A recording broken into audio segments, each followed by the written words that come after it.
ओम नमो भगवते वासुदेवाय। ओम नमो भगवते वासुदेवाय।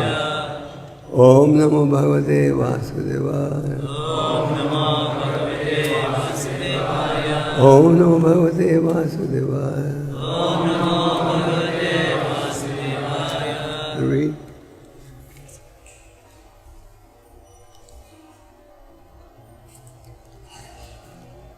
श्रीमद् भागवतम 7वां स्कंद 8वां अध्याय श्लोक नंबर 29।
Anybody else?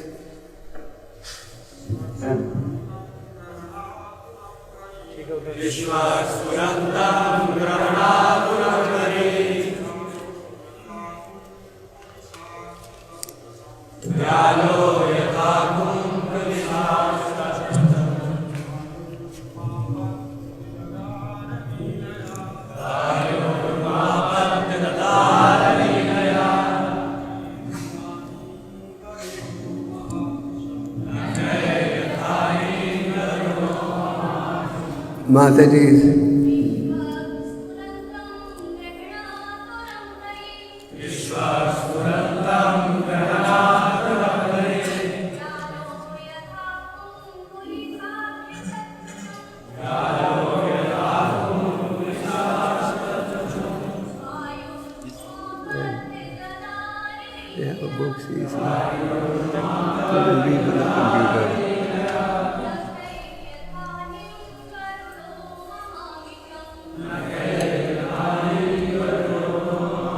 शब्द चारों ओर सुरंतम अपने अंग हिलाते हुए ग्रहण आतुरम पकड़े जाने से पीड़ित हरि भगवान हसी देव व्यालः यथा जिस तरह आत्म चूहे को पुलिस अंशतः जो इंद्र के वज्र द्वारा भी ना काटी जा सके, त्वचा या खाल को द्वारी देहली पर, ऊरुम अपनी जान पर आपत्य रख कर, ददार फाड़ डाला, लीलया सरलता से, नखई अपने नाखूनों से, यथा अहिम सांप को, गरुड़ विष्णु का वाहन, महाविषम अत्यंत विषधर। अनुवाद: जिस प्रकार कोई सांप किसी चूहे को या कोई गरुड़ किसी अत्यंत विषैले सर्प को पकड़ ले, उसी तरह भगवान नरसिंहदेव ने उस हिरण्यकश्यपु को पकड़ लिया, जिसकी त्वचा में इंद्र का वज्र भी नहीं घुस सकता था। जो ही पकड़े जाने पर वह अत्यंत पीड़ित होकर इधर उधर तथा चारों ओर अपने अंग हिलाने लगा कि नरसिंहदेव ने उस असुर को अपनी गोद में रख लिया और अपनी जांघों का सहारा देकर उस सभा भवन की देहली पर अपने हाथ के नाखूनों से सरलता पूर्वक उस असुर को छिन्न भिन्न कर डाला। हिरण्यकश्यपु को ब्रह्मा जी से वरदान प्राप्त था कि वह ना तो स्थल पर मरेगा ना आकाश में। अतः ब्रह्मा जी के वचन को अक्षत बनाए रखने के लिए नरसिंहदेव ने हिरण्यकश्यपु के शरीर को अपनी गोद में रख लिया, जो ना तो स्थल था ना आकाश। उसे यह भी वरदान मिला था कि वह ना तो रात्रि में मरेगा ना दिन में। अतः ब्रह्मा जी के इस वचन को रखने के लिए भगवान ने हिरण्यकश्यपु को संध्या समय मारा, जो दिन का अवसान था तथा रात्रि का शुभारंभ, किंतु जो ना तो दिन था ना रात। उसने ब्रह्मा जी से यह फल भी प्राप्त कर रखा था कि वह ना तो किसी हथियार से मरे, ना किसी मृत या जीवित व्यक्ति के द्वारा। अतः ब्रह्मा जी के वचन को रखने के लिए भगवान नरसिंहदेव ने हिरण्यकश्यपु के शरीर में अपने नाखून घुसेड़ दिए, जो ना तो हथियार थे ना ही मृत या जीवित थे। निस्संदेह नाखूनों को मृत कहा जा सकता है, किंतु साथ ही उन्हें जीवित कहा जा सकता है।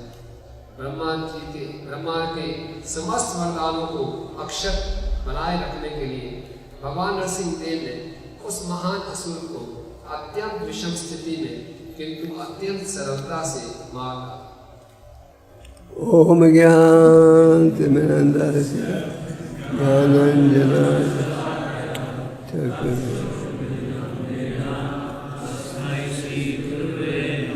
श्रीचैतन्य मनोवेशम्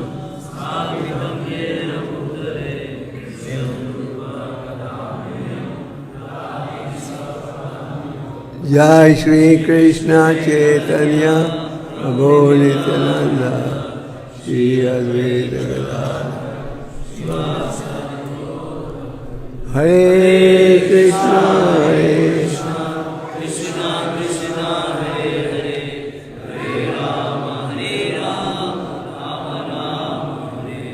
विश्वाक्षरन्तं ग्रन्थो न हरे यलो यथा कूर्दि कुलिसाकं त्वाचम्। हरे कृष्ण सुनाए वर उर्म अपात्य दलद लीलाया अके यदेम क्रोध महावेश। यहाँ आप भगवान नरसिंहदेव की लीला पढ़ रहे हो और इस अध्याय के 17वें श्लोक में आपने पढ़ा। आपको सुनाई दे रहा है पीछे? नहीं। 17वें श्लोक में आपने देखा कि भगवान प्रकट हो चुके हैं और संक्षेप में इसका इतिहास क्या है। ब्रह्मा जी द्वारा हिरण्यकशिपु ने कई प्रकार के वर प्राप्त किए थे। हिरण्यकशिपु की इच्छा क्या थी उसे भी ब्रह्मा जी जैसे पद प्राप्त हो।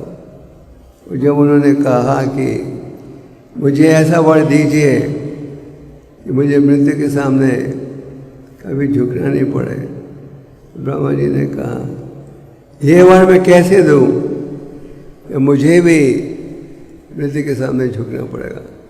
ब्रह्मा जी की आयु बहुत लंबी है, 311 ट्रिलियन और 40 बिलियन साल। तो हिरण्यकशिपु ने अनेक प्रकार के वर प्राप्त कर लिए। उदाहरण के लिए ना कमरे के अंदर या बाहर, ना सुबह या शाम, ना किसी व्यक्ति द्वारा, ना किसी हथियार द्वारा, ना किसी हार्ट अटैक द्वारा, हर प्रकार का वर प्राप्त कर लिया था। जिसके पश्चात वो ये क्या सोचने लगे, अब मुझे वही उद्देश्य प्राप्त हो गया है जो मैं चाहता था कि मृत्यु के सामने नहीं झुकना पड़े। वैसे तो अगर आपसे साधारण व्यक्ति से पूछा जाए हिरण्यकशिपु का परिचय क्या है, लगभग सब कहेंगे असुर। पर शास्त्रों की दृष्टि से आप जब देखो तो ये देखते हो क्या, ये तो भगवान के बहुत उच्चम कोटि के भक्त थे। जैसे परसों आपने आपके मंदिर में जय विजय की स्थापना की, तो उसी प्रकार हिरण्यकशिपु उनके भाई भगवान के द्वारपाल थे, जय विजय। और जब उन्होंने देखा कि ब्रह्मा जी के 4 बेटे जिनका नाम क्या था, कुमार, प्रयास कर रहे थे नंगे भगवान के धाम में प्रवेश करने के लिए। पहले 6 द्वारों से तो वो निकल गए थे, तो 7वें द्वार में उन्होंने रोका, कहा तुम नंगे बच्चे ऐसे अंदर नहीं जा सकते। कुमार को इतना क्रोध आया, क्यों? उन्हें इतना आनंद अनुभव हो रहा था भगवान के वैकुंठ धाम में पहुंचकर। जब उन्हें रोक दिया तो उन्होंने कहा कि तुम यहाँ रहने के योग्य नहीं हो, और उन्होंने उन्हें श्राप दी। जब भगवान ने सुना ये वार्तालाप उनके भक्तों का और कुमारस का, तो देखने आए क्या घटना बीत रही है। अगर बाहर कोई जोर से बात करे तो अब सुनने आते हो क्या हो रहा है। और कुमारस ने देखा कि भगवान का तो बड़ा गहरा प्रेम का संबंध है इनके साथ। तो वो सोचने लगे हमने गलती कर दी इन्हें श्राप देकर। तो भगवान ने कहा नहीं, मेरी इच्छा थी तुम श्राप दो। भगवान की इच्छा क्यों थी कि भगवान प्रकट होने वाले थे, उनकी इच्छा थी कि उनके भक्त ही असुर की लीला करें। ये छूट दी गई थी 7 जन्म भक्त के रूप में या 3 जन्म असुरों के रूप में। उनकी इच्छा थी कि सजा जल्दी से जल्दी जो कोटा है बिता दिया जाए, कि भगवान के धाम हट सके। भगवान के असुर भक्त हैं जो असुरों की लीला करते हैं, वो भी गहराई से देखा जाए भगवान के भक्त ही होते हैं। तो जय विजय बन गई हिरण्यकशिपु हिरण्यकशिपु। हिरण्यकशिपु तपस्या उठाने के लिए नाना पर्वत में गए थे। बड़ी गहरी तपस्या, अपने पाँव की अंगूठी पर खड़े हुए, हाथ को आकाश की तरफ रखते हुए 100 देवताओं के वर्षों के लिए। आप लोग तो निर्जल एकादशी साल में 1 दिन रखते हो, वो सोचते हो बड़ा कमाल किया, पर उन्होंने तो 100 देवताओं के वर्षों के लिए 1 बूंद जल भी नहीं पिया। अंदाजा लगाओ इतनी शक्ति। आप रामदेव को भी कहो कि ऐसे खड़े हो, कितनी देर खड़े होते हैं? आधा घंटा खड़े हो जाएगा ज़्यादा से ज़्यादा। वो तो खड़े हुए अपने टोस पर देवताओं के 100 वर्षों के लिए। तो इससे आप देख सकते हो वो सारे असुर नहीं थे। तो प्रहलाद महाराज अब हिरण्यकशिपु की चर्चा करो, उनके प्रिय बेटे प्रहलाद की चर्चा भी करनी पड़ती है। प्रहलाद महाराज कौन थे? महान संत थे। स्वयं शंभु कौमार कपिल मनु प्रहलादो जनको भीष्मो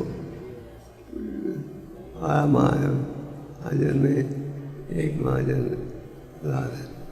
प्रहलाद महाराज का पूरा ज्ञान था बचपन से ही, और उनके पिता कभी ये नहीं पहचान सके कौन इन्हें ये ज्ञान दे रहा है। उनके जो 2 अध्यापक थे, संद और अमर का, उनके पिता उन्हें दोष देते थे। तो लोग सावधान नहीं रहते तो लगता है कि वैष्णवा वेश बदल कर आ रहे हैं मेरे बेटे के दिमाग को खराब करने के लिए। तो संदा मर का कहते थे आप हमें बेकार में दोष मत दो, हमें खुद नहीं समझ आता आपके बेटे को कौन ये है संदेश दे रहा है। तो इस प्रकार प्रहलाद ने दिव्य ज्ञान प्राप्त किया था माता के घर में महान संत नारद मुनि के द्वारा, और प्रहलाद को अनेक प्रकार के कष्ट भुगतने पड़े, जब भी वो भक्ति में पीछे नहीं हटे। तो प्रहलाद से हमें यह प्रेरणा लेनी चाहिए। जैसे भौतिक समाज में लोग प्रेरणा लेते हैं फिल्मी कलाकारों से और खिलाड़ियों से, पॉलिटिशियनों से। जो भक्त हैं वो प्रेरणा लेते हैं प्रहलाद महाराज से, ध्रुव महाराज से, और चैतन्य महाप्रभु अक्सर प्रहलाद की लीला, ध्रुव की लीला पढ़ते थे। तो संदर अमरकर ने देखा कि हालांकि हमने इतना प्रयास किया है इस लड़के के दिमाग को बदलने के लिए, हम असफल हो रहे हैं। साथ में उन्होंने देखा कि प्रहलाद ही नहीं, जितने विद्यार्थी थे उनके साथी सबकी बुद्धि बदल गई है। प्रहलाद के उपदेश के द्वारा सारे जो साथी थे क्लास के, सबकी भक्ति में रुचि एकदम बढ़ गई थी। ये है साधु संघ का प्रभाव। साधु संघ सर्वशास्त्र का है, अवमात्र साधु संघ सर्वसिद्धि है। सारे शास्त्र में कहा गया है साधु की संगत का लाभ रहा। तो प्रहलाद के प्रचार से उनके जितने साथी थे सब भक्त बन गए। तो प्रहलाद के जो अध्यापक थे शुक्राचार्य के पुत्र संदर्मण का, वो घबरा गए। उन्होंने ये स्वीकार किया कि हमारा प्रयास असफल था।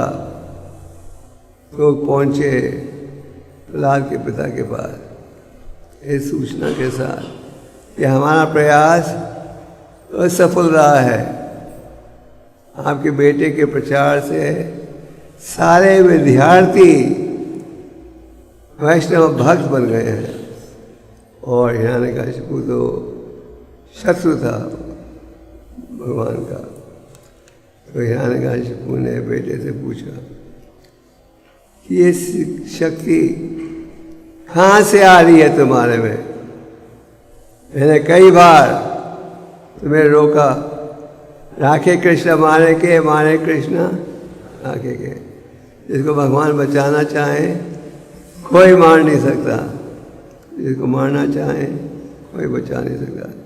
तो प्रहलाद के पिता ने क्या नहीं किया, पहाड़ों से फेंका, झेलू सांपों ने घेरा, और हाथी चले उन पर हर स्थिति में भगवान ने उनकी सुरक्षा की।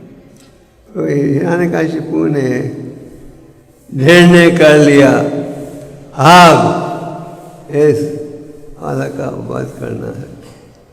और हिरण्यकशिपु ने पूछा, कहाँ है तुम्हारे भगवान जो तुम्हारी सुरक्षा करते हैं। प्रहलाद ने उस समय क्या कहा? हर जगह है, हर जगह उपस्थित है। हिरण्यकशिपु ने अपनी तलवार निकाली, क्या इस खंबे में भी हैं, छत में भी हैं? दूसरे खंबे को हाथ लगाए, यहाँ इस खंबे में भी हैं। वो जब सुना कि हैं, उन्हें सोचा अब मैंने पकड़ लिया, अब मुझे यहाँ पकड़ लिया मेरे शत्रु को, तो वहाँ के जोर से मारा। जब वो खंबे को जोर से मारा, खंबे से कौन प्रकट हुए? तो भगवान इस अध्याय में प्रकट हो चुके हैं। इस अध्याय के 7वें श्लोक में भगवान प्रकट हुए अपने अद्भुत रूप में, आधे शेर और आधे मनुष्य के रूप में। ये रूप कभी किसी ने देखा नहीं था। आप अगर भौतिकवादियों को ये रूप बताओ और कहो ये आपके भगवान हैं, तो क्या कहेंगे? देखो इन मूर्खों को, आधे पुरुष आधे पशु को भगवान बुलाते हैं। मैंने शायद आपको कहा था ये कि एक समय हमारा मई संस्था का कोर्ट केस हो रहा था अमेरिका में, तो सामने की पार्टी जैसे भगवान की तस्वीर लेके आई कोर्ट में, my lord this is their God. तो सबने कहा ये कैसे संभव है? क्योंकि पश्चिम समाज में पूछे भगवान कैसे दिखते हैं तो अक्सर लोग सेंटा क्लॉज का वर्णन करते हैं। सेंटा क्लॉज सफ़ेद दाढ़ी वगैरह। भगवान के लिए कोई कार्य असंभव नहीं। अद्वैतम अच्युतम अनादि अनंत रूपम, अपने आप को अनेक रूपों में प्रकट करते हैं। आप भागवत में पढ़ते हो भगवान के अनेक अवतारों के विषय में। भगवान किसी भी एक अंग से दूसरे अंग का कार्य कर सकते हैं। भगवान अपने आप को क्यों नहीं प्रकट कर सकते आधे पुरुष आधे पशु के रूप में?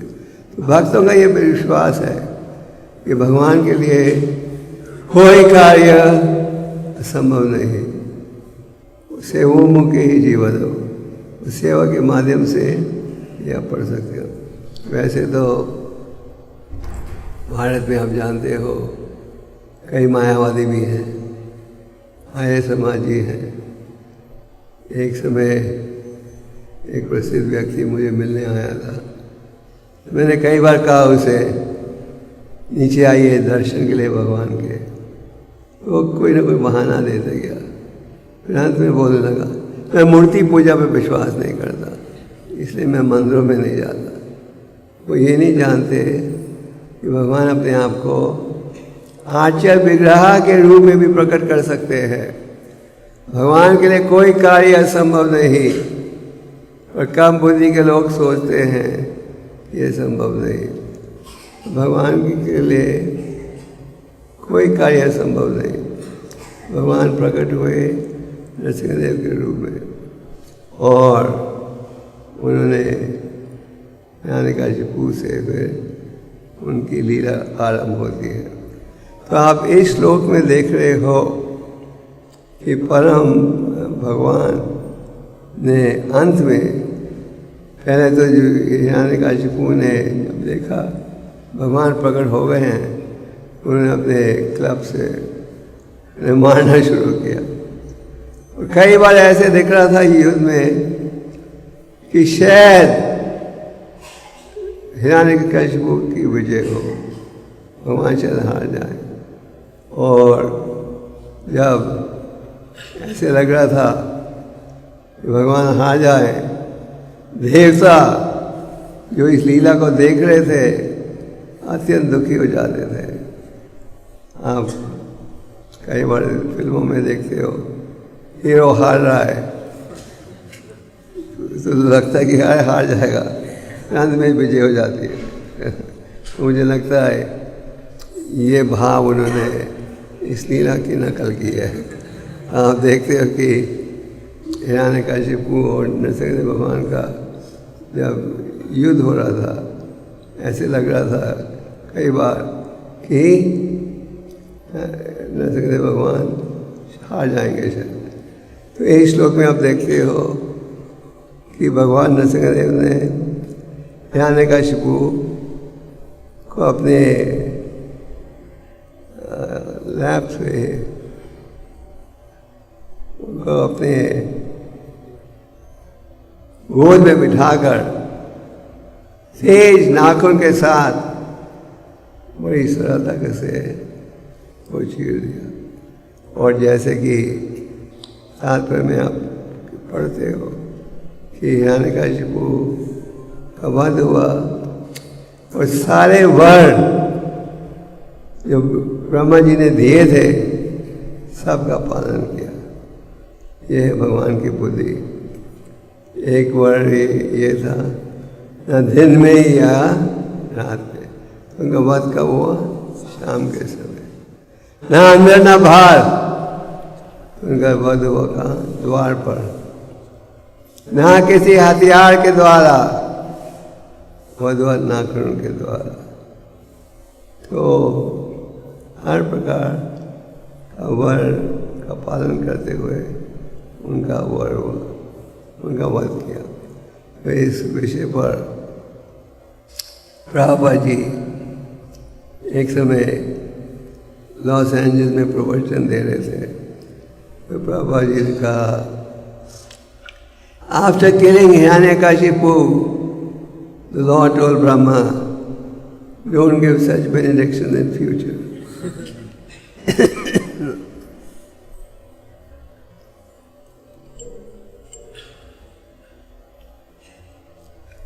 You made my job very hard. भगवान ने, प्रभुपाद ने कहा हंसते हुए, इस हिरण्यकशिपु के वध के पश्चात भगवान ने ब्रह्मा से कहा, ऐसे वर भविष्य में मत देना, तुमने मेरा कार्य बहुत कठिन बना दिया था। अपने भक्त ब्रह्मा के वरों का पालन करते हुए उनका वध किया।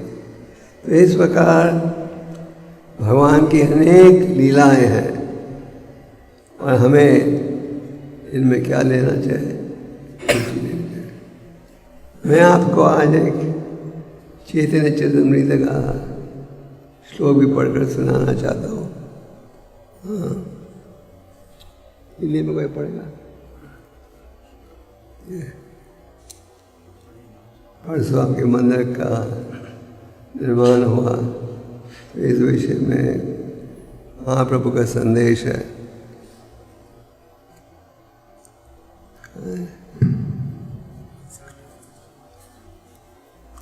Just read the translation. आदि लीला अध्याय 7 प्रयास संख्या 164 का अनुवाद। श्री चैतन्य महाप्रभु ने भक्ति संप्रदाय का प्रचार करने के लिए रूप गोस्वामी तथा सनातन गोस्वामी उन दो सेनापतियों को वृंदावन भेज दिया। तात्पर्य बड़ा महत्वपूर्ण है, ध्यान से सुनिए।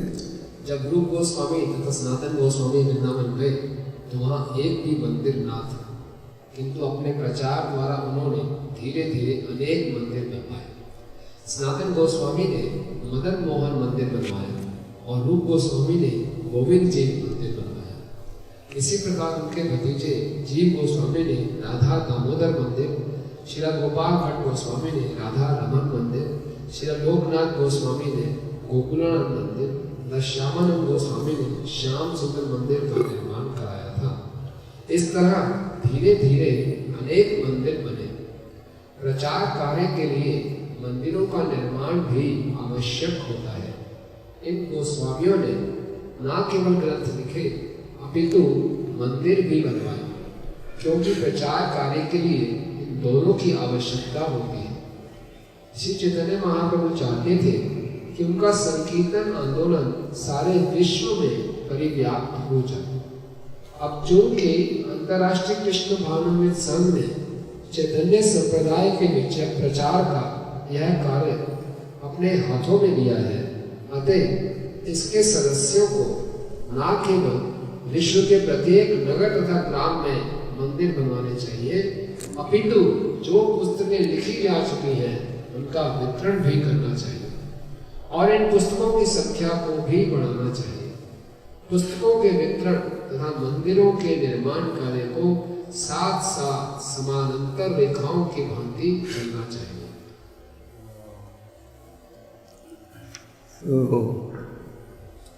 मैं चाहता था ये श्लोक सुनाना, आपका भगवतम का श्लोक आज का ये था। तो ये बड़ा महत्वपूर्ण संदेश है इस्कॉन के भक्तों के लिए। रूप और सनातन एक समय, उस समय के सबसे प्रसिद्ध राजा हुसैन शाह के राज्य का शासन कर रहे थे। उनकी रुचि नहीं थी इस कार्य में, रुचि थी भक्ति संबंधित कार्यों में जुड़ने के लिए। पर एक प्रसिद्ध लेखक ने कहा है उन्हें जबरदस्ती जोड़ा गया था सरकार की सेवा में, क्योंकि उस समय लगभग प्रजा 99% हिंदुओं की थी और मुसलमान राजा चाहता था कोई प्रसिद्ध हिंदू अधिकारी शासन करे। पर ज़्यादा देर दोनों नहीं टिके अपनी नौकरी में। पहले रूपा गोस्वामी ने त्यागा और फिर उनके भाई सनातन ने। चैतन्य महाप्रभु ने दोनों को भक्ति संबंधित शिक्षा दी और उन्हें कहा वृंदावन जाओ, वहाँ जाकर क्या करो, भक्ति संबंधित ग्रंथों की रचना करो। उदाहरण के लिए रूपा गोस्वामी ने हमें अनेक प्रसिद्ध ग्रंथ दिए हैं, खास करके 2 ग्रंथों का अनुवाद प्रभुपाद जी ने किया है, भक्ति रसमृत सिंधु और श्री उपदेश में। सनातन गोस्वामी ने भी अनेक ग्रंथों की रचना की है। और आगे ने कहा मंदिरों का निर्माण करो और आगे उन स्थानों को खोजो जहाँ की भगवान ने अपनी लीला प्रकट की थी। तो महाप्रभु के आदेश के अनुसार रूप और सनातन वृंदावन में आए। तो उन्होंने क्या किया, अनेक मंदिरों का निर्माण करवाया। प्रभुपाद जी ने अपने गुरु महाराज के आदेश को बड़ी गंभीरता से स्वीकार किया और अत्यंत प्रयास के पश्चात 1965 में प्रभुपाद जी अमेरिका पहुँचे और वहाँ जब पहुँच कर भी 1 साल बड़ा गहरा संघर्ष करना पड़ा। और उसके पश्चात प्रभुपाद जी का प्रयास यही था एक मंदिर खोला जाए। और न्यूयॉर्क में एक छोटे से दुकान, स्टोर फ्रंट में एक दुकान के बराबर एक स्थान था जहाँ की इस्कॉन का पहला केंद्र खुला था। प्रचार तो प्रभुपाद कर रहे थे, प्रभुपाद ने प्रचार शुरू कर दिया था टॉम्किन स्क्वायर पार्क में, जो एक बड़ा बगीचा है, पार्क है। पर केवल सड़क में प्रचार करने से काम नहीं बनेगा। प्रभुपाद जी चाहते थे एक मंदिर भी खुले जहाँ की लोग आ सकें उपदेश सुनने के लिए। और प्रभुपाद ने भक्तों को कहा स्थान ढूंढने के लिए। तो उन्हें एक दुकान मिली जिसका नाम क्या था, वो गिफ्ट सोफा जिसकी कोई तुलना नहीं कर सके। तो वो पहले एक बुटीक थी और उस समय प्रभुपाद के पास उतना धन भी नहीं था कि किराया देने के लिए। एक समय प्रभुपाद जी एक पार्क में बैठे थे, उनके पास एक मिस्टर रूबन बैठा था जो कि बस कंडक्टर था। उसने प्रभुपाद जी से पूछा, Swami ji what is your business, आप क्या काम करते हो? स्वामी जी ने कहा प्रचार। मेरे मंदिर हैं और भक्त हैं, केवल समय का अभाव है। तो उस समय प्रभुपाद के पास एक मंदिर भी नहीं था। जब भी उन्होंने कह दिया था कि मंदिर हैं सारे विश्व में, प्रभुपाद जी वो ग्लोब होता है ना, ग्लोब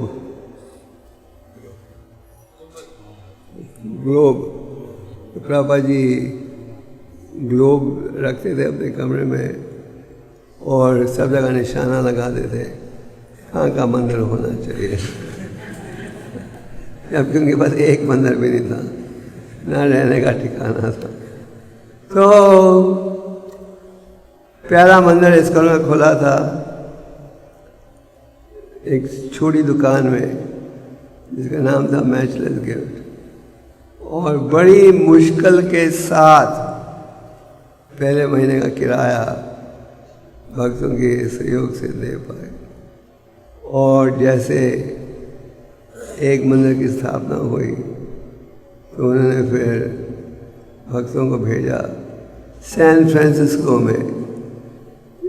न्यूयॉर्क है ईस्ट कोस्ट में, सैन फ्रांसिस्को वेस्ट कोस्ट, और फिर वहाँ भेजा जैसे कैलकाटा और बॉम्बे। सैन फ्रांसिस्को अमेरिका के दूसरी तरफ में, वहाँ जाकर भक्तों ने मंदिर खोला। फिर उन्होंने आगे तीसरा मंदिर खोला मॉन्ट्रियल कनाडा में, जो कि एक बोलिंग एली थी पहले।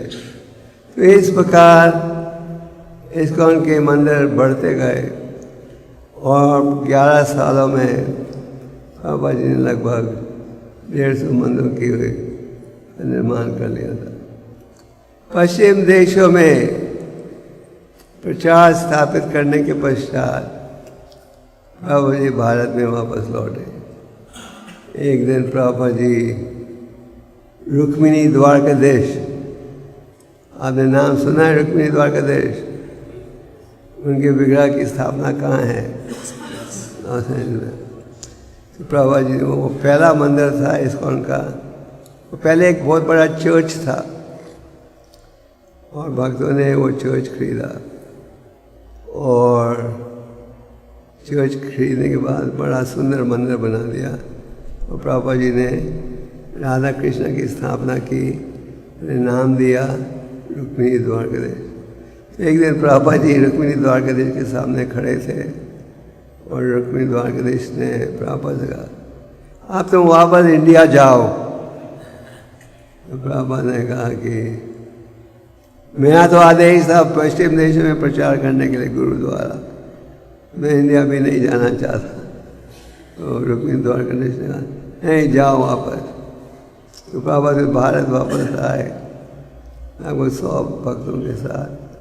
और उन्होंने उनका प्रयास क्या था, भारत के प्रसिद्ध स्थानों में मंदिर बनाया जाए। प्रभुपाद जी ने कहा कि मैं तो पेड़ के नीचे बैठकर भी जप कर सकता हूँ, और इसमें आपको गोस्वामी का उदाहरण प्राप्त होता है।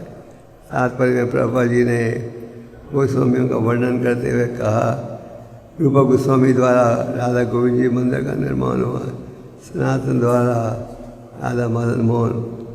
ये जो गोस्वामी थे वृंदावन के, एक समय तो वो बड़े ऊंचे समाज की बड़ी ऊंची पोजीशन में थे। पूरे राज्य का प्रधानमंत्री, लगभग पूरे राज्य के खजांची, राजा ने पूरी जिम्मेदारी उन पर सौंपी हुई थी। रूपा गोस्वामी ने जब सरकारी नौकरी त्यागी तो इतना धन था उनके पास, ये पूरी नाव भर गई थी सोने के सिक्कों के साथ। पर जब ये वृंदावन में आए तो वहाँ महल में नहीं रह रहे थे, वहाँ रह रहे थे कहाँ? अलग अलग पेड़ों के नीचे। अब तो वृंदावन में आपके व्यापारियों ने सारे पेड़ भी काट दिए, आप सोना भी चाहो तो नहीं सो सकते।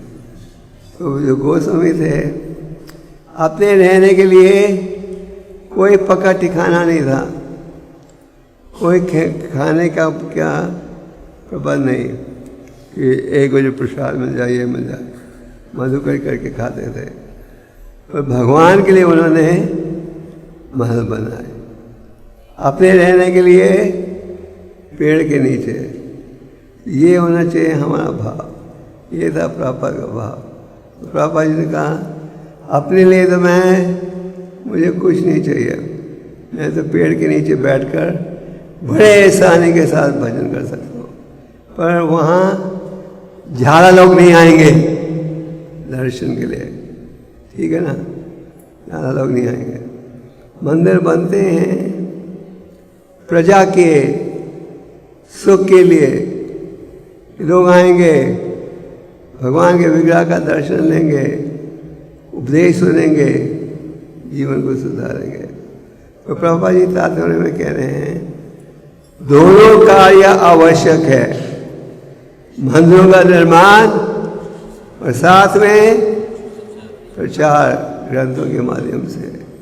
ये नहीं कि हम केवल प्रचार करेंगे मंदिर नहीं। प्रभुपाद जी ने कहा this temple are the basis from where the army operates. तो मंदिरों का निर्माण किया जाता है इस भावना के साथ नहीं हम भक्तों को बड़ी अच्छी सुविधा मिले, ये नहीं हम भक्तों को सबको प्राइवेट कमरा 5 स्टार। भक्तों को अपने रहने के लिए कोई खास सुविधा नहीं चाहिए, भगवान के प्रचार के लिए सारी सुविधा चाहिए। भगवान के लिए सुंदर रहने का स्थान, मंदिर को हम खूबसूरत क्यों बनाते हैं कि भगवान को सबसे खूबसूरत स्थान मिलना चाहिए। भौतिक समाज में आप देखते हो अगर कोई धनी बन जाए तो सबसे पहले क्या करता है, अपने लिए मकान बनाता है कि नहीं। मैंने मिडिल ईस्ट देशों में देखा, वहाँ जैसे कोई धन कमाता है सबसे पहले हॉस्टल बनाता है। तो ये मंदिर बने हैं इसलिए कि इस मंदिर के माध्यम से प्रचार बढ़े। भक्तों को अपनी सुविधा की चिंता नहीं रहती या नहीं रहनी चाहिए, उनको ये रहना चाहिए कि प्रचार हो, भगवान के विग्रह की स्थापना की जाती है। क्यों? लोग आएंगे, भगवान के आर्य विग्रह का दर्शन लेंगे, जीवन को सुधारेंगे। आप चैतन्य चरितामृत में महानंद पुरी की कथा पढ़ते हो।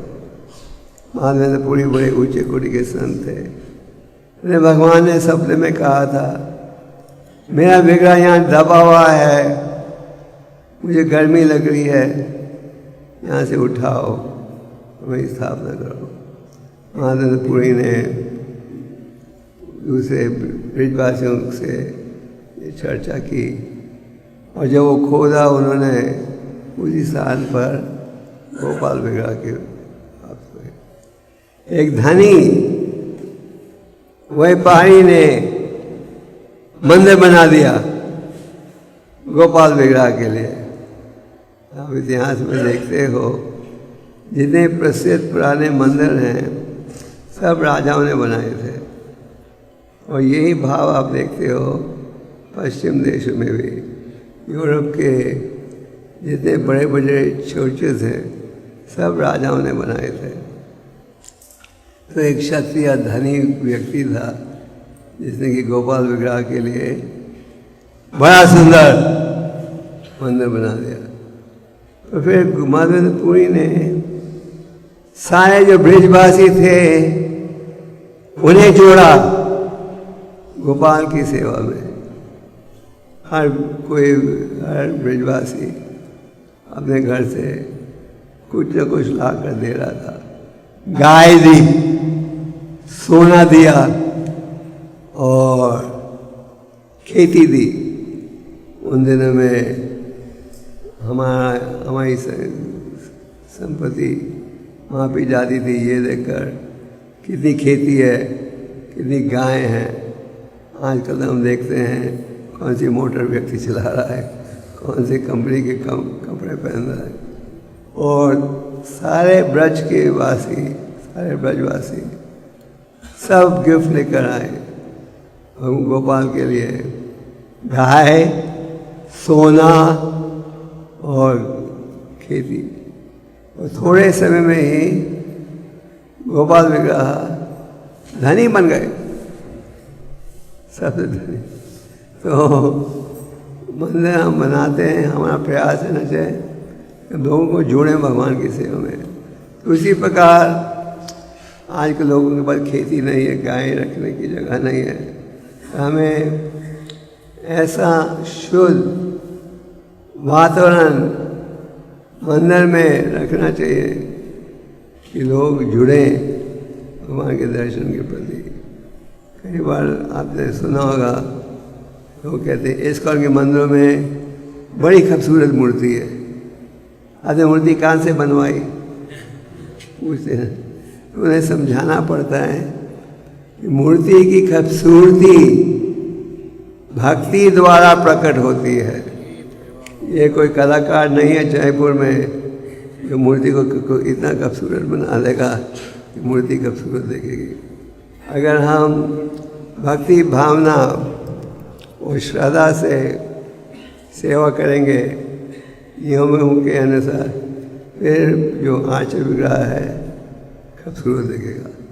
तो माधव पुरी ने ब्रज की पूरी प्रजा को गोपाल की सेवा में जोड़ दिया।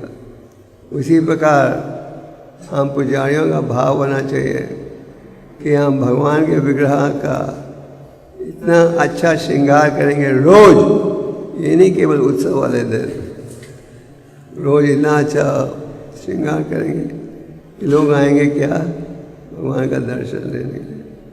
और जब लोग आए मंदिर में, हमें उनका स्वागत करना चाहिए प्रेम के साथ। पहले आपका छोटा मंदिर था पंजाबी बाग में, अब आपको भगवान ने बड़ा मंदिर दे दिया। तो यहाँ लोग आएंगे, उनका स्वागत किया जाए, उनको संगत दी जाए। ये नहीं हाँ दीवारों में डायराम्स हैं, डायराम देख लेंगे, डायराम द्वारा प्रचार हो जाएगा। हमें प्रचार करना चाहिए और अतिथियों का बड़े प्रेम से स्वागत करना चाहिए। इस विषय में मैं बड़ा प्रभावित हूँ स्वामी नारायण के उदाहरण से। उनमें एक खास गुण है, जब अतिथि आते हैं तो बड़े प्रेम के साथ उनका स्वागत करते हैं। तो मंदिरों का निर्माण आवश्यक है भगवान के प्रचार को बढ़ाने के लिए। जैसे हम कह चुके हैं, पापा ने कहा था, इस temple is not for eating and sleeping. ये जो मंदिर हैं सोने के लिए और खाने के लिए नहीं है, ये मंदिर है किसके लिए? बेसेस, जैसे फौज आर्मी बेस में आती है तो बेस से जाती है आगे लड़ने के लिए। तो ये जो टेम्पल है ये बेसेस हैं जहाँ से फौज को आगे जाना चाहिए प्रचार के लिए। ये नहीं कि यहाँ मौसम अच्छा है, कमरा अच्छा है, या पोल्यूशन कम है, शोर शराबा कम है, तो यहाँ आराम से रहें। नहीं, हमारा भाव होना चाहिए कि हम सब प्रचार को बढ़ाएं। तो प्रभुपाद जी इस श्लोक में, ये बड़ा महत्वपूर्ण श्लोक है भक्तों के लिए, प्रभुपाद जी खास करके ये उपदेश दे रहे हैं कि हमें एक तरफ से मंदिरों को भी बनाना है और दूसरी तरफ से प्रचार भी करना है। जब भक्ति सिद्धांत जी इस समय उनका पहला बड़ा मंदिर बना था कैलकाटा में, तो वैष्णव में थोड़ा मतभेद हो गया था। क्यों? सब कह रहे थे मेरा कमरा कहाँ होगा, मेरा दफ्तर कहाँ होगा, मेरा कमरा ज़्यादा अच्छा होगा तुम्हारे से। तो भक्ति सिद्धांत जी इतने दुखी हो गए थे, उन्होंने कहा मैं चाहता हूँ इन सब बिल्डिंग को बेच कर उसके मार्बल के धन से प्रचार करें। तो प्रभुपाद जी की कृपा से, भक्ति सिद्धांत जी की कृपा से इस्कॉन के भक्तों में वो ऐसा भाव नहीं है और वैसा भाव हमें आने भी नहीं देना चाहिए। अपने लिए हमें कोई सुविधा नहीं चाहिए, भगवान के प्रचार के लिए ये सुविधा बनाई जाती है और इन मंदिरों द्वारा प्रचार बढ़ेगा। हमारा अभ्यास है राधा पार्थसारथी मंदिर में भी, पहले वो मंदिर लाजपत नगर में था, अनेक छोटे स्थानों में था। उस समय 10-20 लोग आते थे पूरे दिन में दर्शन के लिए, आज हजारों लोग आते हैं। इसी प्रकार यू में जो मंदिर है, जब एक से छोटा मंदिर था 100 लोग आते थे, आज लाख लोग आते हैं रोज। तो अगर हम बड़ा अच्छा साफ वातावरण रखेंगे, पापा जी जब किसी मंदिर में जाते थे सबसे पहले देखते थे क्लीनलीनेस का स्टैंडर्ड, सब जगह सफाई है कि नहीं, या गंद तो नहीं है। तो प्रभु जी बड़े ध्यान से देखते थे, हमें मंदिर को बिल्कुल साफ रखना है। जो डीटी वर्शिप है उसके 2 आवश्यक अंग हैं, एक है पंक्चुअलिटी, दूसरा है क्लीनलीनेस।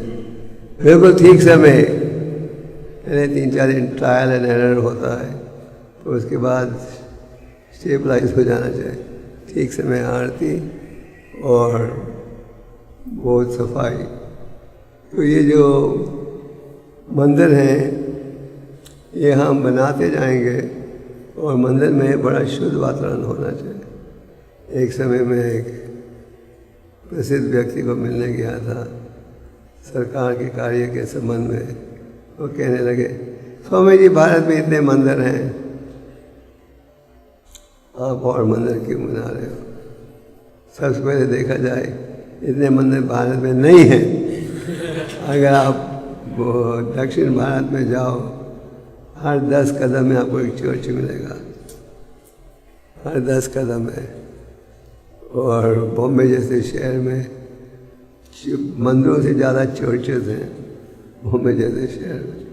तो सबसे पहले तो इतने मंदिर नहीं हैं आबादी की दृष्टि से।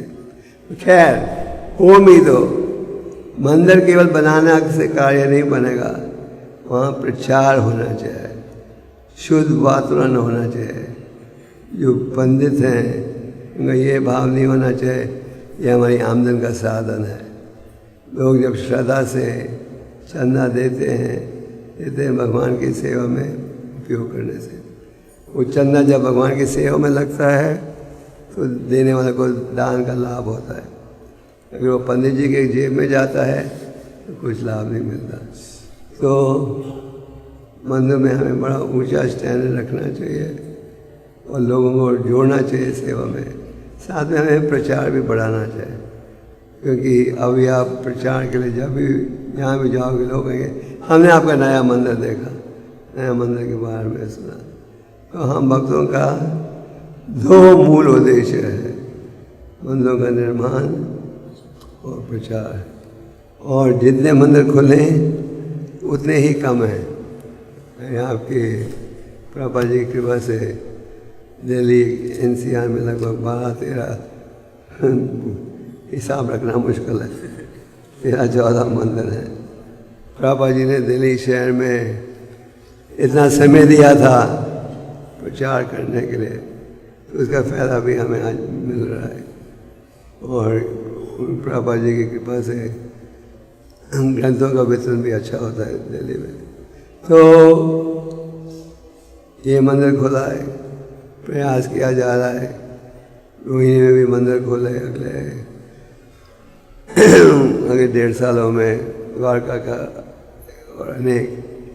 इन सब का उद्देश्य केवल यही है कि ऐसी सुविधा बनाई जाए कि लोगों को भगवान का संदेश मिले। तो हम सबको प्रचार के कार्य में भी जुड़ना चाहिए बड़े उत्साह के साथ। ये नहीं कि प्रचार केवल मैराथन के महीने में करें। मैराथन के महीने में तो भक्तों का उत्साह बढ़ जाता है। हमारा प्रयास रहना चाहिए क्या कि हम सारा साल प्रचार में जुड़े रहें। और प्रचार करोगे भगवान की असीम कृपा भी प्राप्त होगी। और जो व्यक्ति भगवान का मंदिर बनाएं, मंदिर बनाने में सहयोग दें, उनको भगवान की असीम कृपा प्राप्त होती है। जब लोग केवल आ जाएं, राधा मदन गोपाल का दर्शन लेने, गौणिताई का दर्शन लेने और उनका दर्शन लेते हुए उनको प्रणाम करें, इससे ही उनका आध्यात्मिक जीवन आरंभ हो जाता है। तो प्रभुपाद की कृपा से ये सुंदर मंदिर प्राप्त हुआ है, इसका हमें पूरा लाभ उठाना चाहिए प्रचार बढ़ाने के लिए। और हम प्रयास करेंगे इस मंदिर के द्वारा हजारों लोग जुड़ेंगे, हजारों लोग ग्रंथ लेंगे और हरि नाम को स्वीकार करेंगे और भक्ति का प्रचार बढ़ेगा। तो इस समय पूरे भारत में शायद 150 के करीब मंदिर हैं, तो इनका उपयोग करना चाहिए हमें, किस लिए? प्रचार बढ़ाने के लिए। तो चैतन्य महाप्रभु ने रूप और सनातन को क्या कहा? वृंदावन जाओ, भक्ति संबंधित ग्रंथों की रचना करो और मंदिरों का निर्माण करो। और गोस्वामियों ने छोटे मंदिर नहीं बनाए, बहुत बड़े बड़े मंदिर। राधा रूपा गोस्वामी ने राधा गोविंद जी का मंदिर छोटा मंदिर है, बड़ा मंदिर है। सनातन गोस्वामी ने मदन मोहन का मंदिर तो बहुत बड़ा था, पर आनंदम ने कई मंजिल तुड़ा दिए। तो ये बड़े बड़े मंदिर बने थे क्योंकि लोग बड़ी चीज़ों से ज़्यादा आकर्षित होते हैं।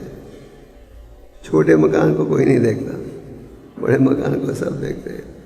और इस्कॉन के मंदिरों में एक खास गुण है कि हम अच्छा डिज़ाइन ऊंचा स्टैंडर्ड बनाते हैं। तो आप सबका शुक्रिया कि आप सबके प्रयास से ये मंदिर बन पाया है। अभी हमें प्रभुपाद जी को खुश करने के लिए प्रचार को बढ़ाना चाहिए। जाड़ेदा को ताय कहो और अतिथियों का स्वागत करो और कीर्तन होना चाहिए मंदिर में, खास करके शाम के समय। भगवान का सुंदर विग्रह और बड़ा सुंदर आचरण, हमारे आचरण के द्वारा आप दूसरों को प्रभावित कर सकते हो। तो कहेंगे देखो हम मंदिर गए थे, इतने अच्छे संत महात्मा मिले हमें, कितनी अच्छी तरह हमारा स्वागत किया। तो व्यवहार हमारा बिल्कुल शास्त्रों के आधार पर होना चाहिए। तैयार हो आप सब? ये सिर्फ इस मंदिर के लिए संदेश नहीं है, सब मंदिरों के लिए संदेश है। और प्रभुपाद जी की कृपा रही तो प्रचार हमें सबको मिलकर बढ़ाते जाना चाहिए। हरे कृष्णा। मैं एक बार फिर से उस दिन जो प्रोग्राम हुआ था वो जल्दी से प्रोग्राम सब ने लेक्चर दिया था, तो मैं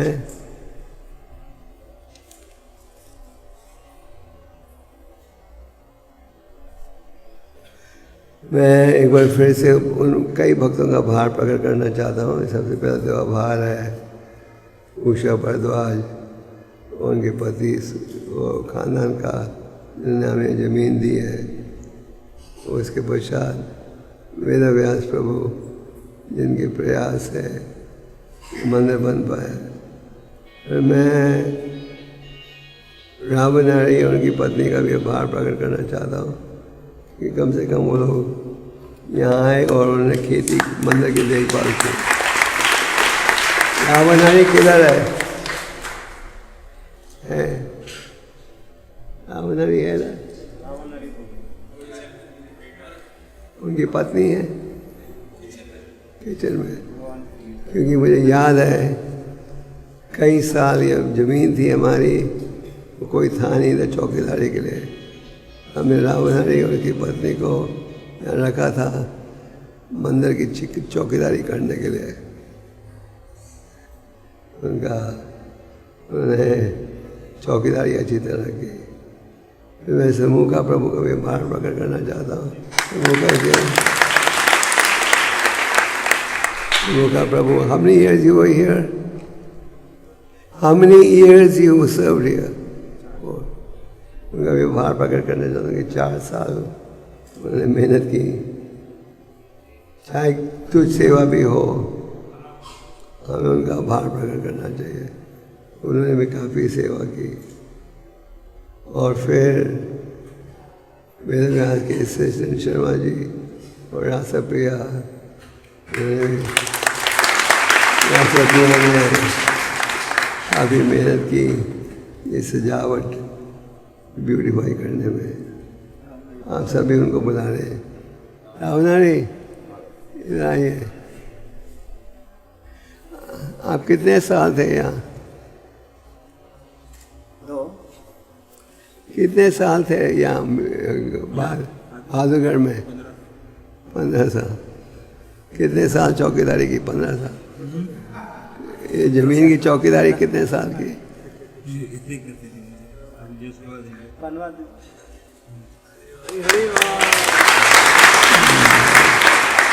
अपनी पत्नी को मिले कि हमें हमेशा डर रहता था कोई ज़मीन का कब्जा नहीं कर ले। और इनके साथ एक और थे भक्त रूपा। भक्त रूपा कहाँ है?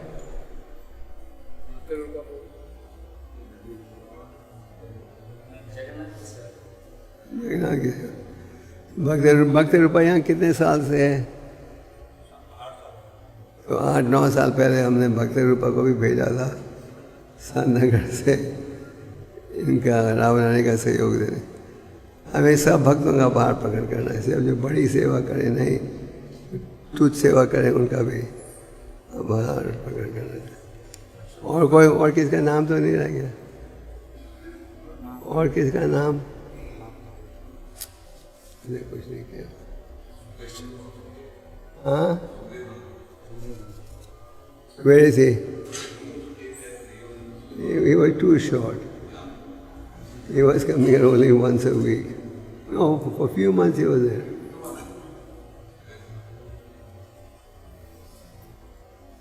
Okay, question. गला बैठ रहा है। How can we come and translate? अच्छा प्रश्न है। Comfort zone. प्रश्न है कि हम अपने आलस से और जो कंफर्ट जोन से, हमारा आरामदायक जोन है, उससे कैसे बाहर आ सकते हैं भक्ति में? ये प्रश्न सबका होना चाहिए। इंग्लिश में एक टर्मिनोलॉजी है कंफर्ट जोन। आप समझते हो उसका अर्थ? कंफर्ट जोन का मतलब है हम सेवा करेंगे पर एक शर्त पर, हमारी सुविधा भी होनी चाहिए। हमें रहने के लिए अच्छा स्थान, पहनने के लिए रेशम के कपड़े और खाने के लिए स्पेगेटी पिज़्ज़ा और सब सुविधा मिलेगी तो हम फिर सेवा करेंगे। ये कंफर्ट जोन का भाव रखोगे तो भौतिक संसार में भटकते रहना पड़ेगा जन्म मृत्यु के चक्कर में। और लेजीनेस का क्या मतलब? सुस्त आदमी। सुस्त आदमी भौतिक क्षेत्र में भी सफलता प्राप्त नहीं कर सकता। तो हमारा कंफर्ट जोन का स्टैंडर्ड ये होना चाहिए, अगर मैं भक्ति में जुड़ा हूँ तो कंफर्ट जोन है, अगर मैं भक्ति नहीं कर रहा तो मैं डिस्कम्फर्ट जोन में हूँ। हमारा ये स्टैंडर्ड होना चाहिए।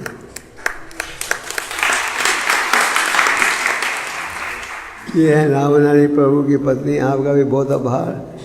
अब एक और है माला इनको दे दो। आप लोग 15 साल तक यहाँ रहे। Thank you. इनका बेटा भी इधर था है कि चले गया? ऑफिस गया। उसको बोलो ऑफिस यहाँ बना ले। यहाँ भी अकाउंटेंट्स की ज़रूरत है। ठीक है। हमारा स्टैंडर्ड क्या है? जैसे सनाथ और अनाथ। हम अनाथ उसे कहते हैं जो भगवान की दिव्य शक्ति में विश्वास नहीं करता। चाहे उसके माता पिता हो। तो सनात कहते हैं जो भक्ति में जुड़ा है। ठीक है, अगला प्रश्न। How can we always keep missionary spirit in us? हमेशा अपने अंदर प्रचार का भाव कैसे रखें? अगर हम भगवान के उपदेश और प्रभु के उपदेश और महान संतों के उपदेश में विश्वास रखें तो प्रचार का भाव रहेगा। वैसे तो रूप गोस्वामी जी ने कहा है, उत्साह निश्चय धैर्य सत्कर्म प्रवर्तन संगत आगे सतवृत्ति सद्वीर भक्ति सिद्धि। भक्ति में आगे बढ़ना है तो हमें उत्साहित होना चाहिए। क्यों नहीं? आप किसी साधारण व्यक्ति की सेवा थोड़ी कर रहे हो, आप तो परम भगवान की सेवा कर रहे हो। हमें हमेशा उत्साहित रहना चाहिए। तो हम प्रचार क्यों करते हैं? हमारे आचार्यों को भगवान को प्रसन्न करने के लिए। भगवान क्यों कहते हैं मंदिर बनाओ? क्योंकि मंदिरों द्वारा लोग जुड़ेंगे उनकी सेवा में और निर्णय करेंगे कि हमें जन्म मृत्यु के बंधन से छुटकारा प्राप्त करना है।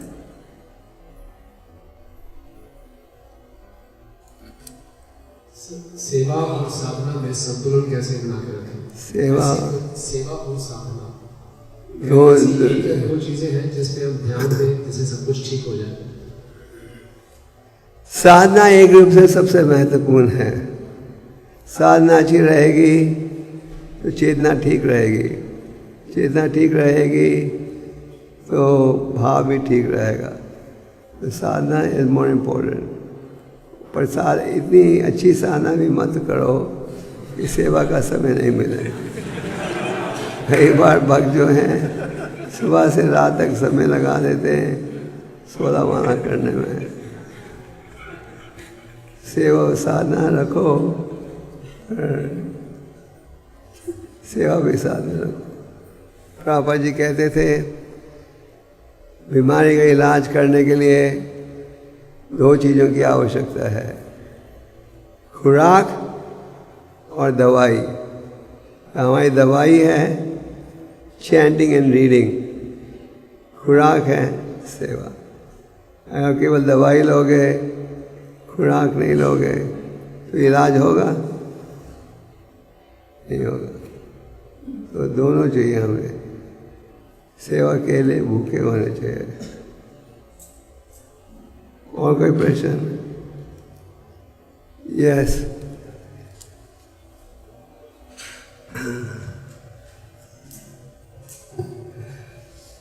By your mercy and by the mercy of Srila Prabhupada, we have more than 12 temples in the Delhi NCR.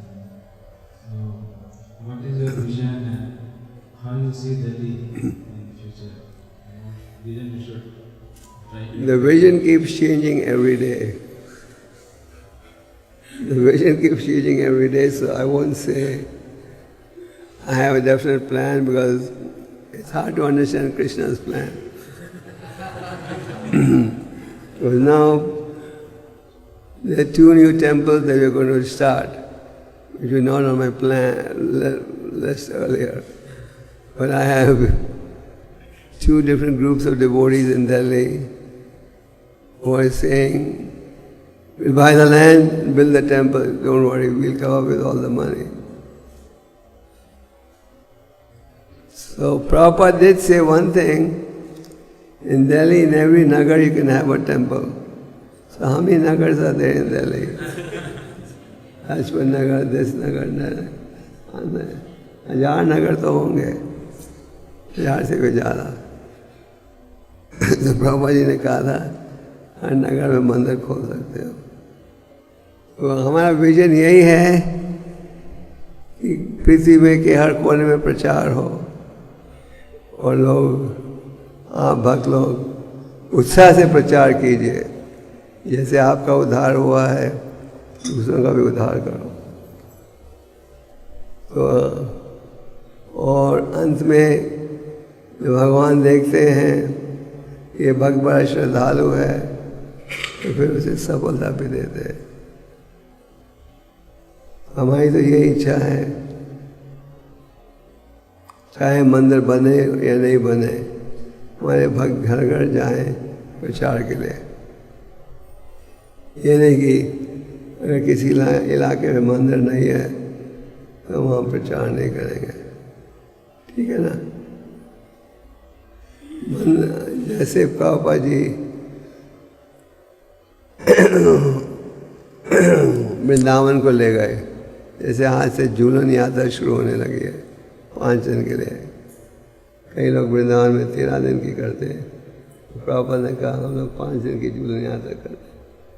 तो प्रभुपाद जी ने कहा झूलन यात्रा में भगवान का अच्छा श्रृंगार करो, झूलन में उनका अच्छा श्रृंगार करो ताजे फूलों के साथ, और भगवान को झूले में स्विंग करवाओ और प्रसाद बांटो।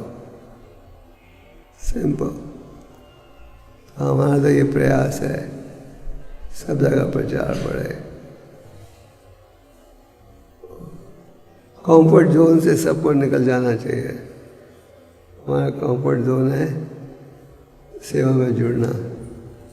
जब सेवा में नहीं जुड़े तो हमें घबराना जाना चाहिए।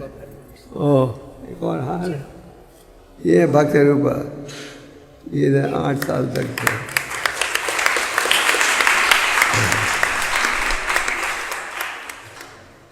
संत नगर में कितने साल सेवा की? संत नगर में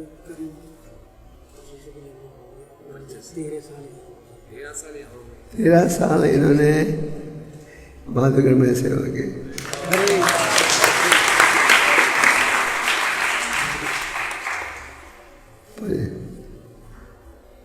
Any more questions?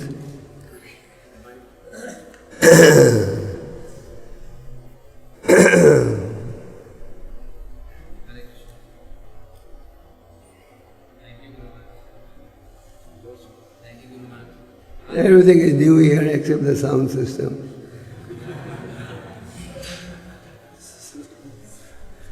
Am I right, Rasapriya?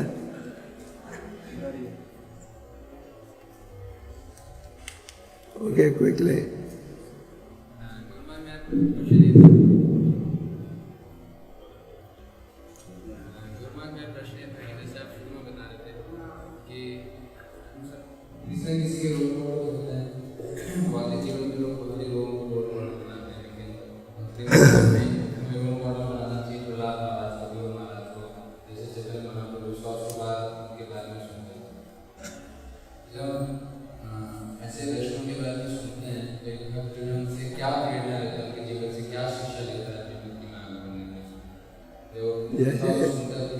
जैसे सॉरी, जैसे प्रहलाद महाराज, उनसे क्या प्रेरणा मिलती है? छोटी आयु में उनको कितना कष्ट भुगतना पड़ा, पर वो पीछे नहीं हटे। उन्होंने ये नहीं कहा हाँ ठीक है मैं विष्णु भक्ति छोड़ देता हूँ। पिता ने कहा छोड़ दो, ये तो पहाड़ की चोटियों से फेंकेंगे, फेंकने दो। ये प्रेरणा मिलती है जैसे वो भय से रहित होकर सेवा कर रहे थे। और हमने इस्कॉन में भी देखा है, जब हमारी संस्था रशिया में गई थी प्रचार करने शुरू में, हमारे कई भक्तों को जेल में डाल दिया था। उन्हें कहा जा रहा था मांस खाओ अब छोड़ देंगे, और लगभग सब ने इनकार कर दिया और जेल में सजा भुगतते गए।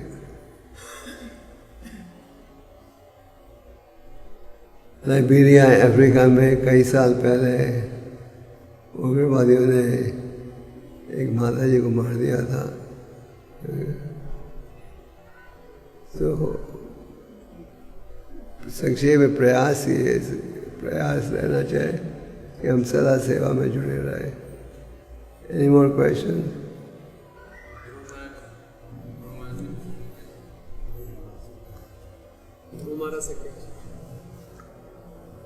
ध्रुव महाराज ने भी तपस्या उठाई। भगवान ने कहा हे ध्रुव, मेरे कारण तुमने इतना कष्ट उठाया, मांगो मेरे से क्या वर चाहिए। तो ध्रुव ने क्या कहा, अगर आप मुझे वर देना चाहते हो तो ऐसा वर दीजिए कि मुझे उत्तम भक्तों की संगत मिले। यस,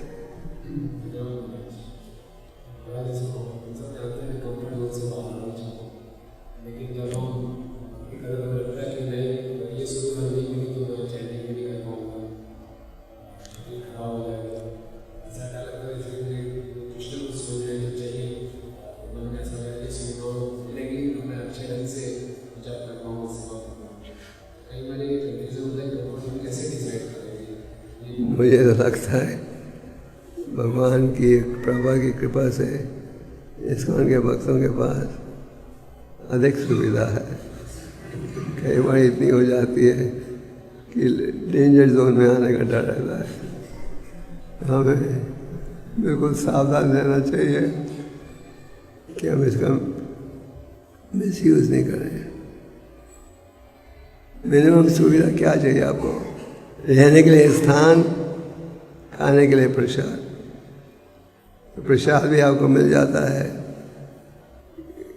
कोई डिवोटी है जिसे मंदिर में अनुभव किया, आज प्रसाद नहीं मिलेगा, चंदा नहीं था मंदिर में। कई जगह तो कहते हैं जाओ भीख मांग कर आओ फिर प्रसाद मिलेगा। आपको तो नहीं कहा जाता, अच्छा प्रसाद मिलता है। वो गोपी भाव के साथ रहो तो 2 महीने एक बड़ा भंडारा भी मिलता है। स्पेगेटी,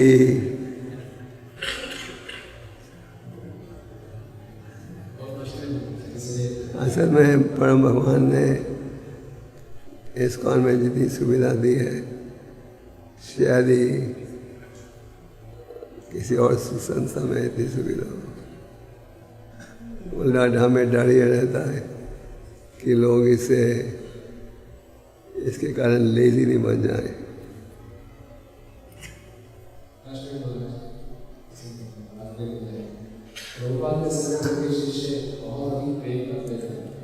उसी प्रकार हम आपके प्रति प्रेम कैसे विकसित कर सकते हैं?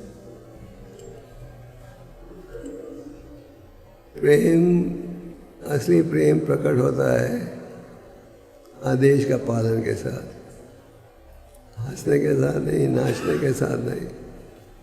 अगर आप गुरु के आदेश का पालन कर रहे हो, और क्या आदेश है? चैंट हरे कृष्णा ध्यानपूर्वक, तो आप कृष्ण का नाम ले रहे हो। प्रभुपाद के ग्रंथों को पढ़ो और बांटो, और उनमें क्या संदेश है? कृष्ण का गुणगान। तो अगर आप शिक्षा का पालन करोगे तो उसके द्वारा गुरु के प्रति जो प्रेम श्रद्धा है वो प्रकट होती है। प्रभुपाद जी ने एक व्यास पूजा में लिखा, मुझे फूल अर्पण करके आपको खुश नहीं करना है, मैंने आपके आदेश का पालन करना है। कई बार शिष्य सोचते हैं नाचेंगे गुरु के सामने, फूल देंगे, अच्छा हार देंगे, वो ठीक है, पर असली सेवा है आदेश का पालन।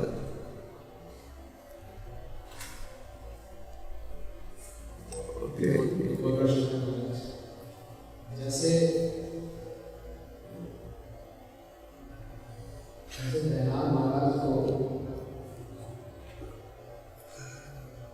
प्रहलाद महाराज भगवान को सब देख रहे थे, हम कैसे देख रहे हैं?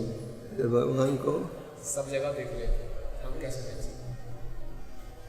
आप भी देख सकते हो। जब आप पानी पीते हो ये सोचो कि पानी भगवान का टेस्ट है ना। जब आप प्रसाद खा रहे हो ये सोचो कृष्ण की कृपा से ये प्रसाद मिल रहा है। आप सेवा कर रहे हो ये सोचो भगवान की कृपा से मैं उनकी सेवा में जुड़ सकता हूँ, क्योंकि जब तक आप भाग्यशाली नहीं हो जब तक उनकी सेवा में जुड़ भी नहीं सकते। जैसे कि भगवान सेवा हर एक से नहीं लेते, भगवान उनसे लेते हैं सेवा जो उनके जिन पर खास कृपा हो। हम सबको ये भाग्यशाली मानना चाहिए। We are engage in Prabhupada संस्था, यहाँ हमको असली संदेश दिया जा रहा है। किसी बनावटी संस्था के साथ जुड़ते तो नकली रास्ते पे चलते रहते। कोई ढोंगी संस्थाओं की कमी नहीं है। एक बड़ा प्रसिद्ध, आजकल बड़ा प्रसिद्ध व्यक्ति बन गया है सदगुरु। So he was in Moscow recently. One of our devotees came on the plane with him. वो मॉस्को आ रहा था वर्ल्ड कप का सेमीफाइनल देखने। वर्ल्ड कप था ना वो फुटबॉल का, उसका सेमीफाइनल मैच देखने के लिए 2 बार आया। फिर वो एक होटल में गया, वहाँ उसे क्लास में क्या बोलूँ मछली ऑर्डर की। तो कई बड़े फिलॉसफर बन गए हैं जिनका नाम चरित्र है, और वो चलाते हैं कौन सी गाड़ी मालूम, फेरारी स्पोर्ट्स का। और वो लीडर बना हुआ है। He drives a Ferrari, plays golf। उनका सिद्धांत है एंजॉय। उनका लेक्चर सुनने के लिए लोग $500 के टिकट लेते हैं। तो आज मुर्गों का जमाना है। हमें भगवान ने बचा दिया असली स्थान में लाकर। Okay quickly. हाँ, कुछ लोग कहते हैं कि पहले से ही इतने सारे मंदिर हैं, फिर हम क्यों नहीं स्कूल बनाए बच्चों के लिए और हॉस्पिटल्स बनाए, मंदिर बनाने की क्या आवश्यकता है? मंदिर हैं, पर आप देखिए कितने मंदिरों में शुद्ध संदेश दिया जा रहा है, शुद्ध वातावरण है। आजकल अफसोस की बात है, अक्सर मंदिर फैक्ट्री बन गए हैं, आमदन का साधन नहीं। Okay, yes.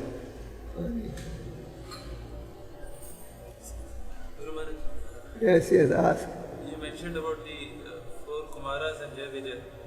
So, in this situation, Jai Vijay was serving, and similar situation you find that many times he is serving and it's a situation becomes so complex that even with the pure intent, good intentions, there are offenses committed and devotees become angry. How do we avoid such situations? If somebody becomes angry, just practice tolerance. If you practice tolerance, then you won't retaliate, they won't be tit for tat.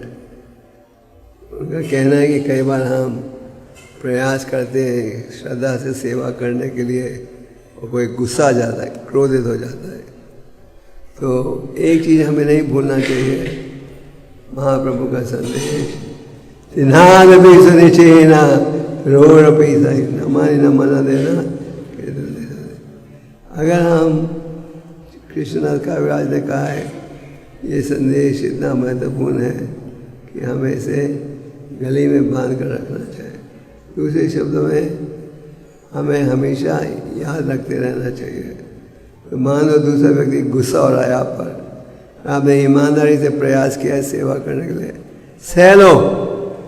आप कहोगे वो गुस्से में बोले तो मैं कम हूँ क्या, आप भी उसे ज़्यादा चिल्लाओ, नेले पे दहला, तो फिर मामला बढ़ जाएगा।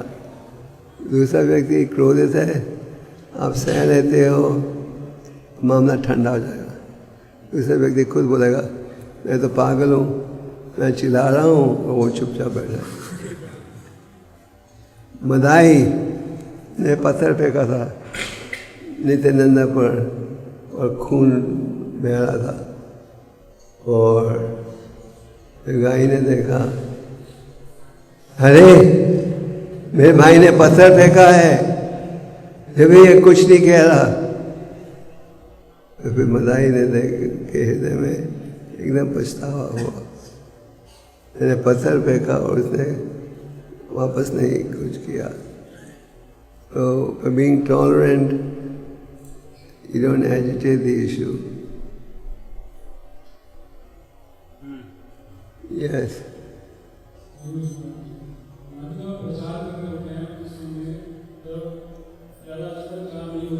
क्या? नहीं बढ़ना ज़्यादा सावधान हो जाता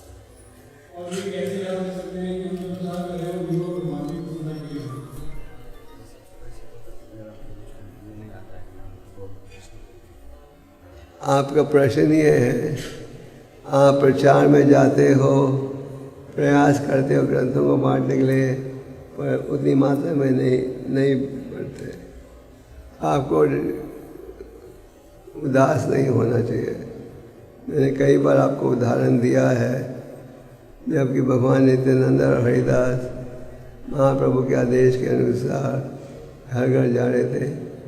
कई घर में तो उनका बड़ा अच्छा स्वागत हुआ, आओ संत महात्मा आ गए हो हमारे घर को पवित्र बनाने के लिए, बोलिए हम क्या कर सकते हैं। तो कई घरों में गए, जाओ जाओ हमारा कुछ समय नहीं है तुम्हारे लिए, नो टाइम। कई घरों में उनकी बेइज्जती भी हुई, जासूस आ गए हैं संतों के कपड़े में, है ना। तो महाप्रभु हरिदास जब प्रचार कर रहे थे, वो भी सबसे हरिनाम नहीं करवा सके, हम क्या हैं। तो हमारा फर्ज है प्रयास करना। आप मान लो 20 आदमियों से बात करते हो, एक ही किताब बिकती है, तो भगवान की नज़रों में आपको 20 किताबों का क्रेडिट मिल रहा है।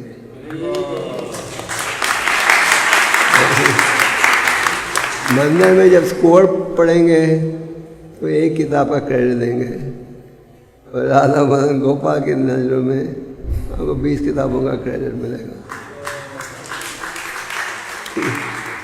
ठीक है ना।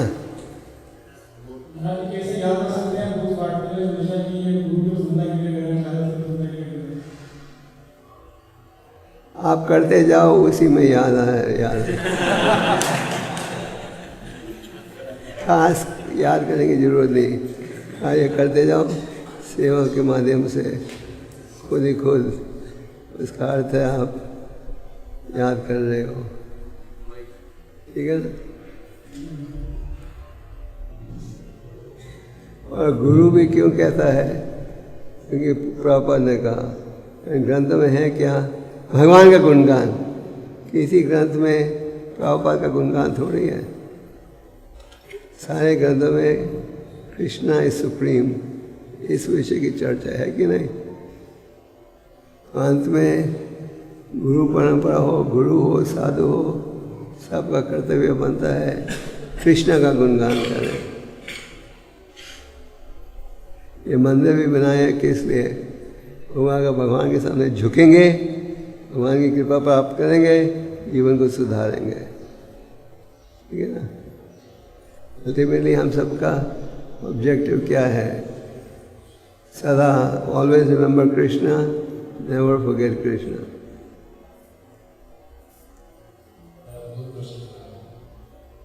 आपका क्या विजन है, विचार है बच्चों के लिए स्कूल खोला जाए, कैसे हम बच्चों के ध्यान रख सकते हैं। हम स्कूल खोलने को तैयार हैं, हमें ज़मीन दो, हम बना लें। कोई ज़मीन दे तो सही। आध्यात्मिक स्कूल खोलेंगे, भौतिक स्कूल नहीं। ऐसे तो स्कूल के कई स्कूल हैं, पर लोग कहते हैं ये बनाओ, ये बनाओ, ये बनाओ। हमें सुविधा चाहिए। But this temple is also a school. हमारे जितने मंदिर हैं, दीज आर स्पिरिचुअल हॉस्पिटल्स। पापा जी चैतन्य चरितमृत में कह रहे हैं, ये जो इस्कॉन के मंदिर हैं, ये आध्यात्मिक हॉस्पिटल हैं। जैसे आप हॉस्पिटल में जाते हो इलाज करने के लिए, हम मंदिर में आते हैं हृदय का इलाज करने के लिए। हम सबका हृदय काला है, मैल से भरा हुआ है। ऑल्सो दीज आर स्कूल्स, क्योंकि हमारे मंदिरों में रोज 2-3 क्लासेस आते हैं। आप देखोगे थोड़ी देर में, क्योंकि हरियाणा के सारे स्कूल आप प्रोग्राम कल्टिवेट करोगे, वो इधर आएंगे दर्शन के लिए। वहाँ पे गीता का लेक्चर भी आप दे सकते हो। सननगर मंदिर में रोज 2-3 स्कूल आते हैं। So this is school, hospital and temple, 3 in 1.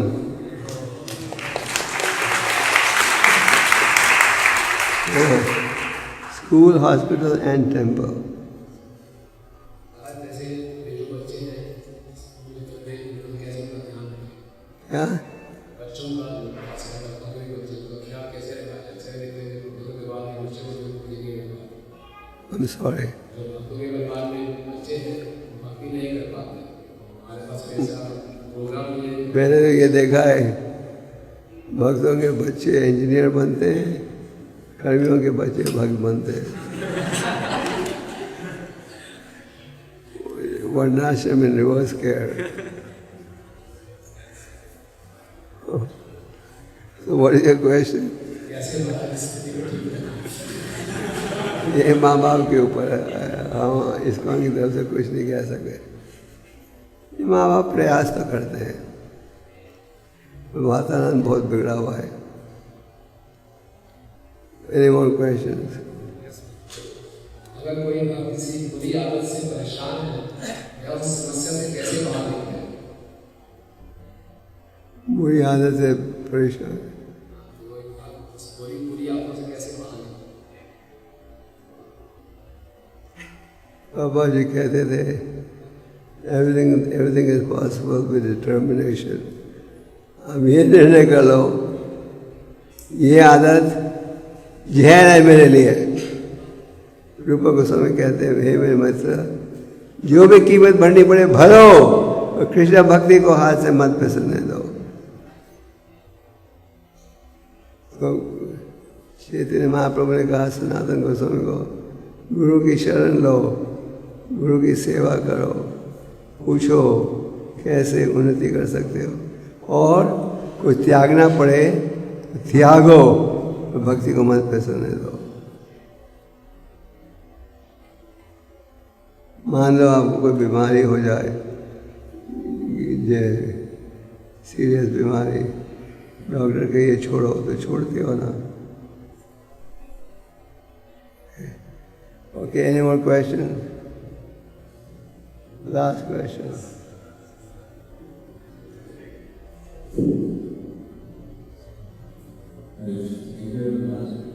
जैसे हम सेवा करते हैं, साधना करते हैं, तो धीरे धीरे उनको लाइट पे सॉरी, फिर से बोलिए। जैसे हम भक्ति में जुड़ते हैं, आराम करते हैं, जप करते हैं, सेवा करते हैं, तो धीरे धीरे कुछ तो हो जाता है, फैमिली हो जाती है किसी से। फिर हमें ऐसा लगता है कि वो साधारण है, वो लाइट में लेते सेवा को, तो हमेशा से पूरे उत्साह के साथ हम कैसे करेंगे? फेमिलियरिटी आ जाती है, विग्रह से, सेवा से, साधना कैसे कुछ उत्साहित? सेवा से फेमिलियरिटी आ जाती है, किसी व्यक्ति से आती है। चैंटिंग से भी फेमिलियरिटी आती है, किसी चीज़ को सीरियस नहीं लेते। चैंटिंग जब आप करते हो, आपको ये नहीं भूलना चाहिए, ये चैंटिंग और भगवान के नाम एक ही है, भगवान और भगवान के नाम भिन्न है। अगर आपको लग रहा है दिस इज मोनोटोनस, तो वो अलग लगना नहीं चाहिए। आप चैंटिंग क्यों कर रहे हो बार बार? क्योंकि आपको उसमें आनंद आ रहा है, कोई आपको पैसे तो नहीं दे रहा चैंटिंग करने के लिए। यहाँ तक सेवा है, आपको लगता है रोज़ यही सेवा करनी पड़ती है, उसके बाद भगवान को जगाओ, बंगला दिखाओ, तो कभी कभी थोड़ी वैरायटी ले सकते हो। कभी कभी आप पूजा की जगह बुक डिस्ट्रीब्यूशन में जा सकते, सो मच वैरायटी, थोड़ा चेंज कर सकते हो। कभी ट्रैवलिंग पार्टी में जा सकते हो, कभी ट्रैवलिंग में जाओगे तो फिर कहोगे नहीं नहीं पुजारी सेवा अच्छी थी।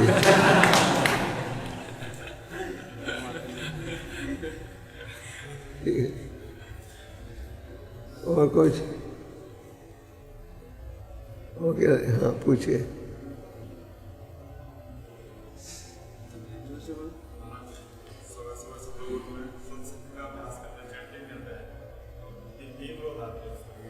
क्या बस सत्वगुण होता है लेकिन नींद आती है चंडी। ये सब आपका प्रॉब्लम नहीं है, ये सबका प्रॉब्लम है। क्योंकि रूपा गोस्वामी जी कहते हैं हमें टेस्ट नहीं है, रुचि नहीं है। रूपा गोस्वामी कहते हैं आप जाप करते जाओगे रोज तो वो रुचि प्राप्त हो जाएगी। तो ये समस्या है, प्रसाद के बगैर किसी को नींद नहीं आती, क्योंकि प्रसाद के लिए टेस्ट है। तो ये सब आपकी समस्या नहीं है, सबकी समस्या है। तो इसका एक ही उपाय है chanting. By chanting you get attracted to chanting. ठीक है ना? ओके, हाँ पूछिए जल्दी। आपने से बताया कि सेवा और साधना में बैलेंस होना चाहिए। सेवा और साधना में बैलेंस होना चाहिए। तो कई बार और में गुरु के आदेश में पालन करना चाहिए। तो कई बार ऐसा होता है कि जब गुरु के आदेश का पालन करने की सेवा के लिए तो साधना थोड़ी डिस्टर्ब हो जाती है। कैसे बैलेंस करें? गुरु के आदेशों का भी पालन करना चाहिए, लेकिन गुरु के आदेशों का पालन करते हुए साधना डिस्टर्ब हो जाती है।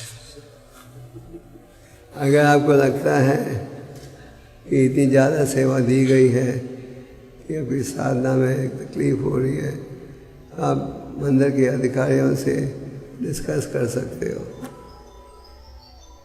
साधना इज टॉप प्रायोरिटी। ओके, शुक्रिया। हरे कृष्ण।